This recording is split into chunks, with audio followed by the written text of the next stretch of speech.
The broadcast is now starting. All attendees are in listen-only mode.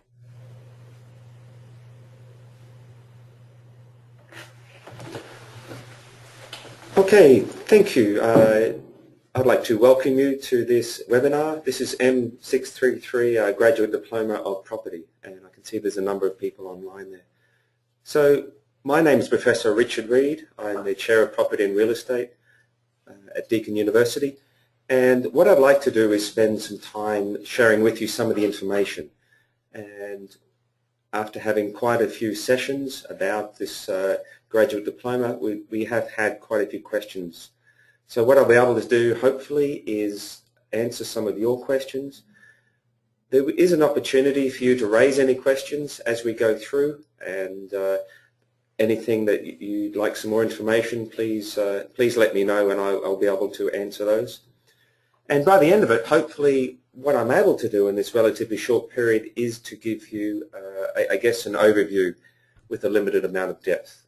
I would point out there's a lot of information on the website, and also at the end of the presentation I will show you my email address and contact details.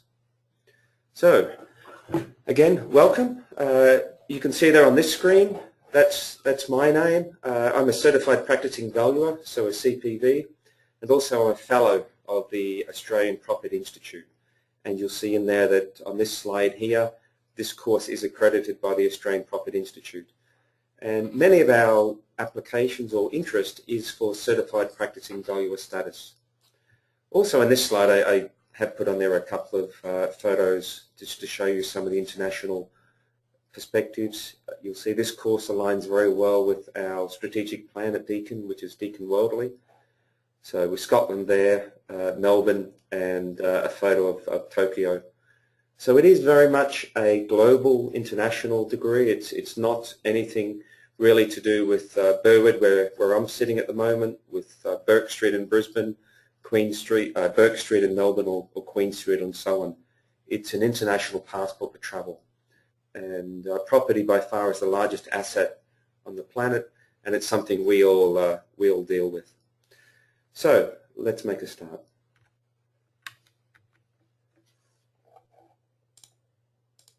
So this diploma here, it's a Graduate Diploma of Property. So it's an off-campus API accredited postgraduate course providing the knowledge and skills development in the broad discipline of property. So it is one of the broadest disciplines there are. The books, even for property, are in the law library, architecture, finance, and so forth. It's amazingly broad, which is also very good for employment purposes. So our graduates from this course are very highly sought after. One of the Deakin philosophies is to hit the ground running. So they're employer ready, as we say. And some of the areas they go into is many of them like to go into property valuation. And again, that's what my initial industry status is. So that's CPV status with a cognate undergraduate degree. So if a graduate of this Graduate Diploma of Property has a cognate undergraduate degree or a degree from a similar area, that way when you add on the Graduate Diploma of Property, you're then able to apply to meet the academic minimum standards for Certified Practising Valuer standard. So the cognate degree is quite important, otherwise it's going back and undertaking a full undergraduate degree. So graduates from this course can go out into a wide range of disciplines and areas, and it's also important to remember that most people don't start and finish the same job for their entire working career. So it does give you the potential to change between careers. And I've listed down here property valuation is a fairly large area. All property needs to be valued. All the buildings you see, AGMs and so forth, annual general meetings always need to be valued. Property development is a huge area. This is largely taken off by the Block TV show, and most of our undergrads want to be a property developer. Property is constantly in a state of change. All property needs to be managed, asset managed. Property research is huge, marketing, and many other disciplines, including law, construction, architecture, and finance. So your superannuation, your compulsory super, you want to have at the end of your working life a fair amount of that's in property. because it needs to be there. It's not as volatile as the share market, and that needs to be looked after. So strong long-term demand, and the course also has strong industry links where the students are up to date with current development and trends, and that's important for us. We have a strong course advisory board. Tony Crabb from Savills chairs that. He's the National Research Director, and it also has an international context and presents students with an in-depth understanding of principles and process. So it is a very rewarding professional career. So drilling down slightly, looking at this course, it's an off-campus course, and what we find is that all of our students typically are mature age, they're not from school, and most of them are working. So for us, the experience should be the same as an on-campus student. So you don't just receive notes in the mail. You actually feel as though you're in the lecture. We have live lectures, recorded lectures, but interactive lectures as well. And it's critical to us, again, that you feel like you're engaged as an on-campus student. So we're fully embraced with technology. We use MP4 files, every possible technology you could think of to highlight the high-tech nature that everyone has an iPhone. Also, I'd point out using this webinar is probably another example of the reliability of our technology. And again, down the bottom here, you'll see that being engaged is important. It's a little bit like websites now and back and forth. They're not one-way traffic anymore, and interactive. So we're very available, but it's a two-way process. It's not one-way traffic. Enormous amount of supporting material that you can use. And again, we like to know you. We know who you are, so you can call and email us whenever you like. And again, you'll see the word engagement quite often. And we have a large number of interactive discussions at times. I usually have mine on Saturday mornings, Sunday nights, Wednesday nights, outside the normal 9 to 5 work time, again, which suits the students. Just a statement about the Faculty of Business and Law that we're in. Our students come from very diverse backgrounds, and we really value this diversity. So low socioeconomic, got people in northeast Queensland, northeast WA working in the mines, and most continents and so forth. So our graduates at Deakin are very confident. They're real world, they're worldly, as you'll see, and they're very confident in online technology. And even if they're not, there's enormous resources to help them. And most importantly, they're ready to make a contribution to the organisations. So again, in an interview situation, they're the applicants of choice, and that's what we strive for. They're highly valued by employers for their practical sense. They're very knowledgeable, and their graduate attributes. And Deakin has a number of graduate attributes that we're very proud of. For example, one of those is working in a group. And we have a group online session as well, an assignment, which works very well. So we've overcome many of the barriers to simulate that offline experience for online people. So just a few things about located learning, as we call it, so where you are. So it's off-campus delivery, so there's no need to come to Burwood or any of our campuses to meet with us. We use lots of technology, and we have a conversation with you the same way we'd have a conversation on the phone. So you'll see us and quite often. So the course is designed for iPad, iPhone, an IBM computer. It's very, I guess, high-tech. It's not second class. So it does embrace the latest technological innovations, and I've worked at other universities in Melbourne and also other states, and this university has no expense spared. And it always surprises me that even in this room here, I have an IT person sitting with me, helping me if there's ever any problem. So there's no problems with IT, and again, from your experience, it's fully supported. We use Cloud Deakin as our platform, and again, that's a very high-tech, no expense spared, computer-assisted learning platform. All of our staff are very highly trained and experienced in delivering high-quality, interactive, engaged teaching learning material. And we're very much focused on real-world projects developed and to extend your core professional skills. So it's a practical course that also has theory.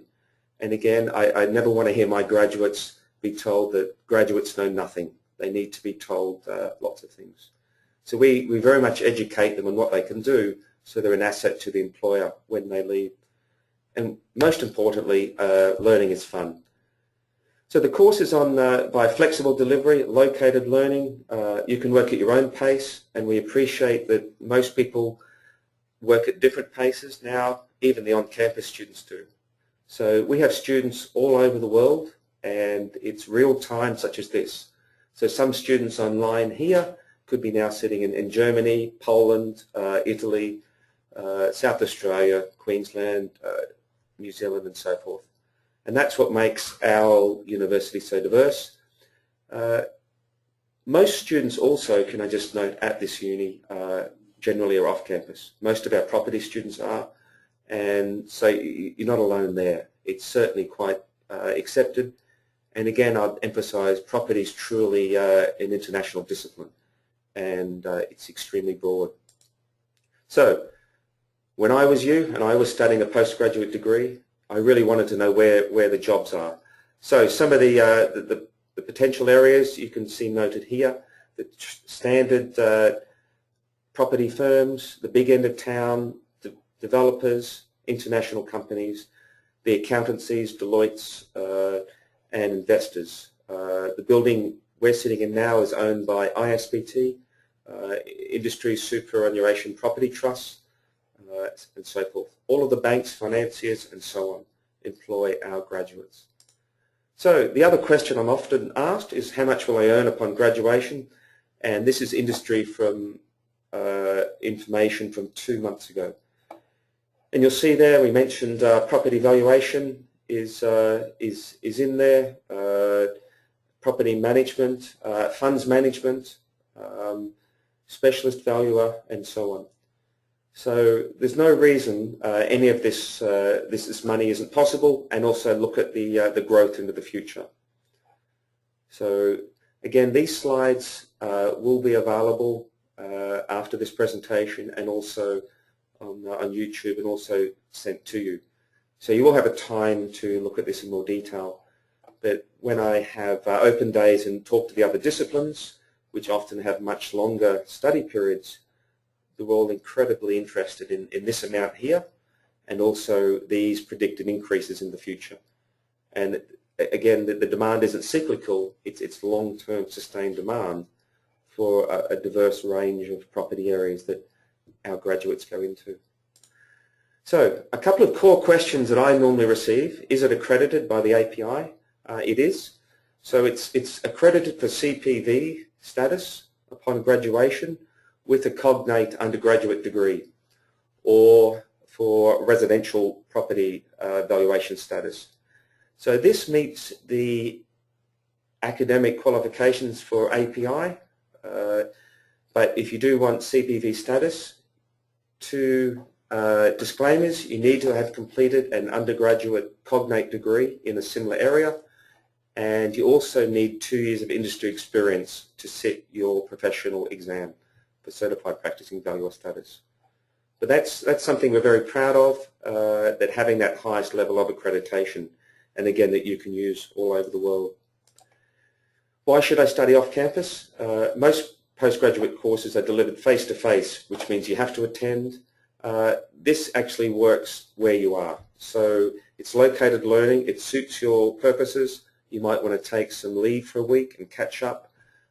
You can actually work and tailor your workload around you. Not many people have the luxury of being able to study postgraduate full-time without having to pay the bills and children, family, and so forth. So it's flexible delivery where you live. So just now looking at the course content, so property and real estate's tangible and intangible. It's very much a focus on property as an asset and financial resource, but there's many skills to develop: investing, managing, developing, valuing, report writing, and so on. All of our students are mature age, so they're very engaged, very focused. They challenge us, we challenge them, and we share a lot of information, also because many graduates are working in industry as well. So it's a very fluent process, and many of our students, I'd probably say 90+%, are working in industry at the moment, and they need a degree to further their cause, and that's where this ideally suits. Also, we have a large cohort who are now working as school teachers, completely other areas. They might be working in real estate, and they want a professional degree. So they're quite a large component as well. So looking now at the course, again, all of this information is available on the web. There's actually 8 units, and you'll see here in trimester 1, 4 of the units are delivered, and trimester 2, 4 of the units delivered. So just in a nutshell, there's 4, I guess, what we used to call valuation type units. So there's one there, investment val, and property and real estate valuation. And in my mind, the word valuation isn't so much valuing. This used to be the Australian Institute of Valuers and Land Economists, and now it's the API. So these are more property units. This one here looks at obviously construction, property and real estate law and practice, looks at those aspects. Managing property and the asset is critical, lessee, lessor, and of course a very popular one is property development. So they're designed again with the API knowledge fields, but they give all graduates the type of information that their employers are looking for. And again, I'll emphasize all of this information is available on the web. Even if you search on the home page for this information, you will find it. So this is the type of information, just to show you, I just dropped this one in, that rather than handing you out printed material, this is the type of whiteboard experience we use. And I just wanted to show you, probably it's a slightly messy one from my perspective. If I was able to scroll across there, you'd see that our typical lecture or chapter takes about 20 minutes. So each week you receive about 4 chapters of about 20 minutes, and they're downloaded via, up here you can see an Echo system, allows you to have a number of formats. So this one's an MP4 format, or M4V. You can download just the audio, you can stream it and watch it live from any computer, but it's certainly not just a series of notes. We do give you readings as well, tutorials, and so on, but our lectures are actually trying to convert the... So just a couple of testimonials, I guess. Thank you for running this unit. It's my final unit. Attention to detail, we're very proud of. Feedback and timeliness is second to none.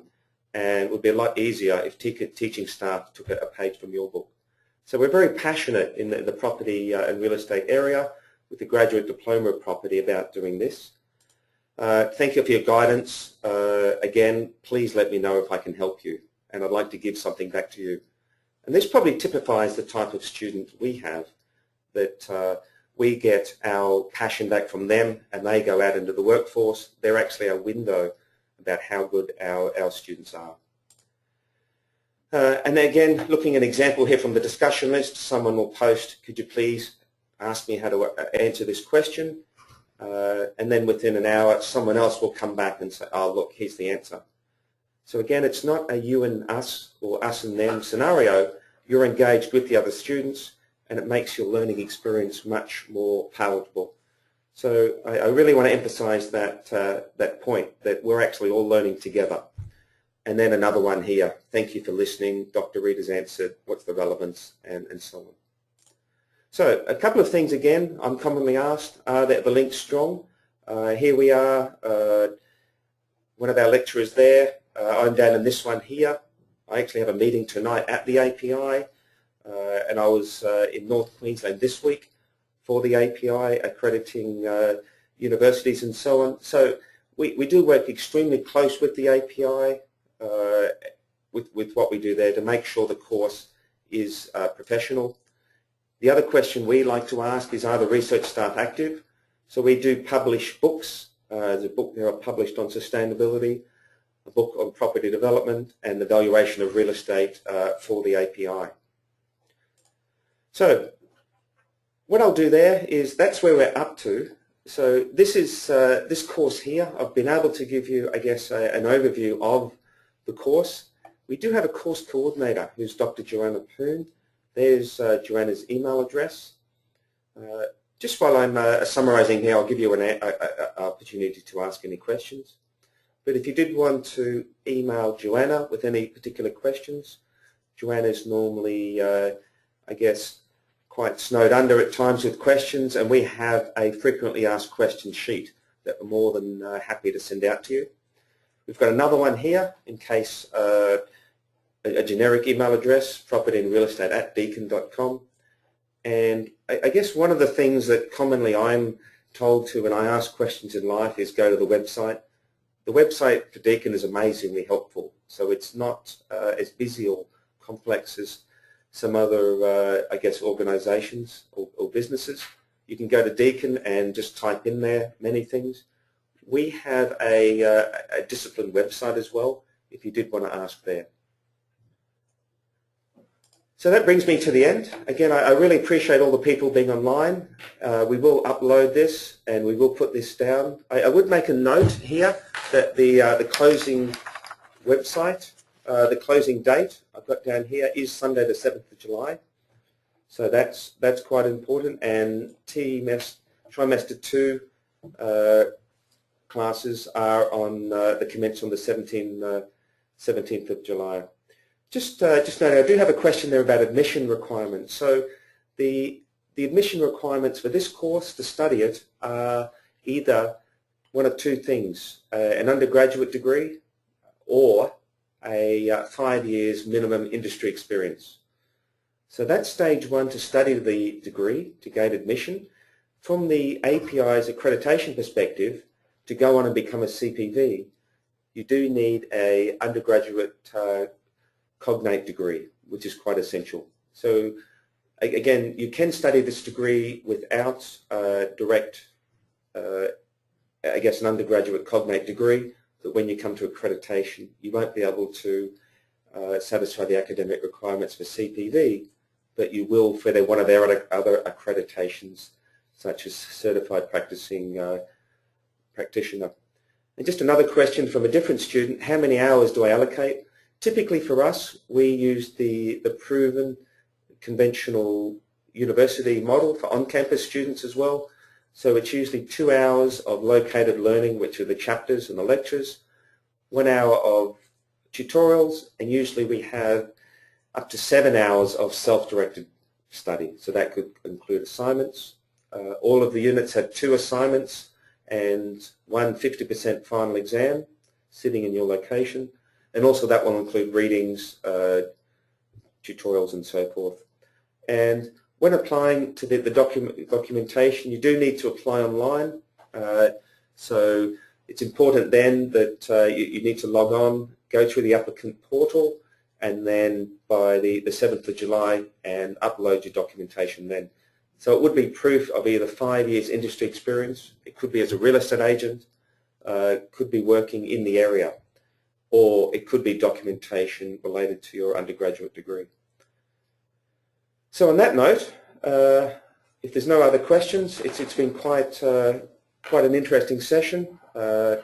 Thank you very much for your time. If you want more information, the 2 places to go to are replaying this webinar or to go to the website. So on that note, I'll bid you farewell, and I hope you contact me directly, or I see you in the course shortly.